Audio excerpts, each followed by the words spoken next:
a été éberlués et trop contentes du nombre de personnes qui sont venues, qui ont participé. Incroyable. Je me suis dit, Alès, c'est quand même magique, quoi. On arrive à faire ça à Alès.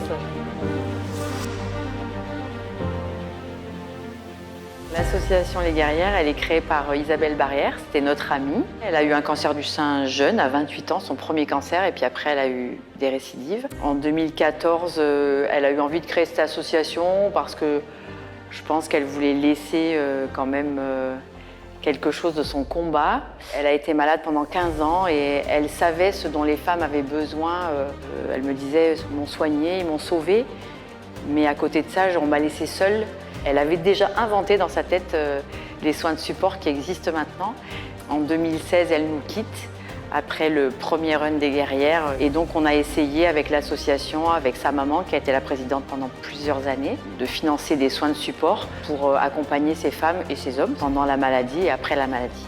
C'est une fille très jolie qui a toujours aimé prendre soin d'elle, même au milieu des moments difficiles et même jusqu'à la fin. Elle avait imaginé dans sa tête une boîte beauté pour les femmes qui étaient en chimiothérapie à l'hôpital d'Alès. Et elle est partie avant de voir ces boîtes se concrétiser. On ne sait pas qui nous offre ce soin, on est surpris. On est surpris parce qu'on est des anonymes. Bon, ils ne nous connaissent pas, donc ça fait bizarre de dire « Waouh, super ».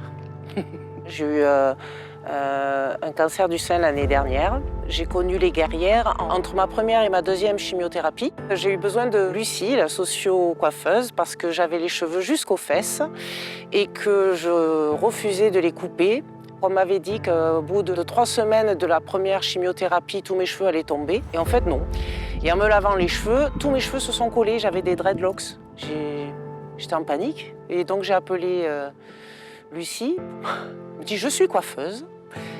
Et donc, on va prendre le temps. Elle m'a fait une coupe qui m'allait très bien. Et j'ai pu conserver mes cheveux encore un petit peu avant de sauter le pas sur la perruque. Voilà. Elles aident les gens les plus démunis. C'est toujours un peu le problème de savoir comment on peut faire pour aider le plus grand nombre de malades. Toutes les semaines, il y a une socio-coiffeuse ou une socio-esthéticienne qui vont en service d'oncologie pour faire des soins de support aux personnes qui sont hospitalisées en oncologie à l'hôpital d'Alès. Toutes les activités sont entièrement gratuites pour les personnes qui ont eu un cancer ou qui ont un cancer, c'est-à-dire qu'on soit en traitement ou qu'on soit en rémission, on peut accéder aux séances.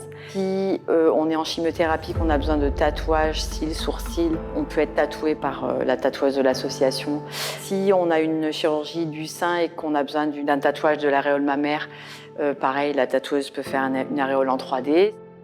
On peut nous proposer aussi des cours de remise en forme, des cours de yoga, des cours de sophrologie. Il y a des personnes qui sont là aussi pour écouter nos coups de gueule. On a besoin de se reconstruire, on a besoin de retrouver une identité qu'on a perdue et elles nous permettent, à travers leurs actions, de nous sentir beaucoup mieux dans notre peau.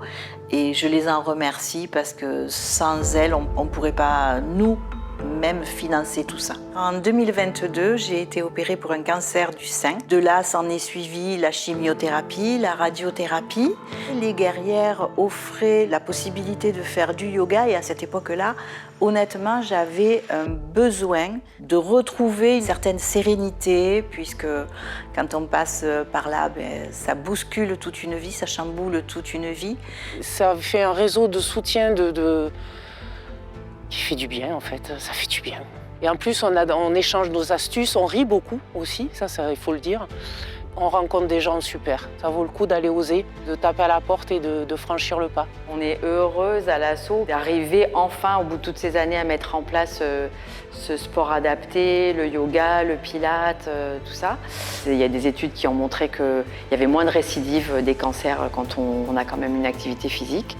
C'est un lien avec Isa quand même qui est toujours avec nous, quelque part dans un petit coin là derrière nous sur notre épaule. Isa c'est une sportive, elle a fait du triathlon. Son dernier triathlon elle l'a fait, elle était métastasée, elle ne savait pas qu'elle était métastasée. Elle a eu ce courage-là de faire ce triathlon, de courir ces 10 bornes voilà, avec des métastases. Et ça l'a tenue Isa. Les dernières années de sa vie. On s'est toujours adapté, c'est vraiment du sport adapté. Moi, j'étais persuadée qu'un run urbain avec des animations, que ça soit facile et que vraiment qu'on place plus de la joie dans ce run que de la performance sportive. Et ça aussi, il y a quand même Isa là-dedans parce que c'est la joie, c'était quand même elle.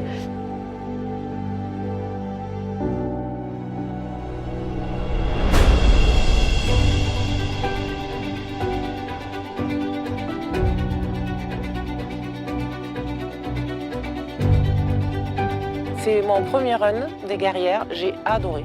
Franchement, j'ai trouvé ça génial. Le fait que ce soit de nuit, les gens qui se sont mobilisés, les groupes de musique un peu partout, les gospels à la mairie, les 2 guitaristes dans les halles. Les personnes qui ont fait un spectacle équestre dans les arènes, mais c'est waouh!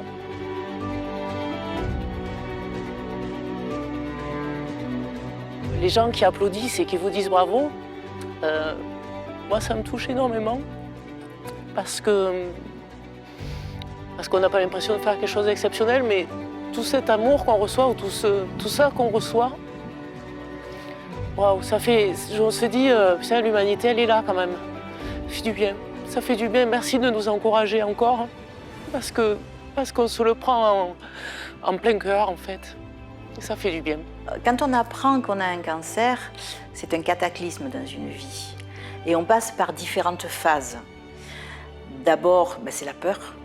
Ensuite, du questionnement, de l'injustice. Pourquoi? Pourquoi moi? On n'a pas de réponse, mais on se pose la question. Et puis, on a après la colère, la tristesse. On a tendance à se refermer sur soi, et ça, c'est pas bon. Ça, c'est mon combat, déjà, de ne pas laisser les personnes se renfermer sur elles-mêmes. Après vient la révolte, et puis vient le combat. Le combat, il faut se battre, il ne faut pas baisser les bras, surtout pas. Et j'invite les femmes qui rencontrent malheureusement le cancer à ne pas baisser les bras. Il faut se battre, il faut le combattre. Et après vient l'espoir. Voilà, et il faut le garder, cet espoir.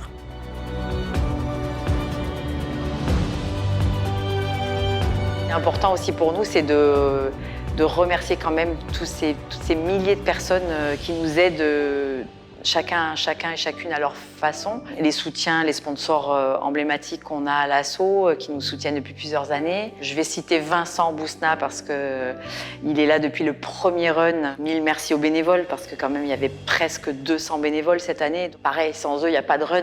Un immense merci à tous les groupes de musique, tous les services de la mairie aussi, tous les services techniques, les services de la com qui nous ont fait confiance et qui sont là pour nous aider.